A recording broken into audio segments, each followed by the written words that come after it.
ভাবতে পারিনি যে মালদাতে রথবাড়িতে আমি বাজার করতে গিয়ে মানে এই জিনিসটা পাবো। গিয়ে দেখছি মানে পুরো মার্কেটে এই কলার এই ডগা প্রচুর রয়েছে, সব মানে দোকানেই এইগুলো বিক্রি করছে। তার মানে বুঝলাম যে না, আমাদের শুধু গ্রামের বাড়িতেই নয়, এখানেও লোকে এইভাবে বানায়।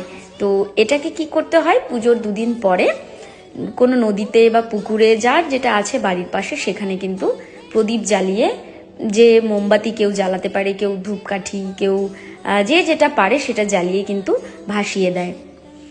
তো আমার পুজো কেমন লাগছে, কেমন হয়েছে অবশ্যই তোমরা কমেন্টে জানিও। এবং তোমাদের লক্ষ্মী পুজোর কোনো ছবি যদি আমার সঙ্গে শেয়ার করতে চাও, তাহলে অবশ্যই কিন্তু কমেন্টে তোমাদের ছবি শেয়ার করে দিও।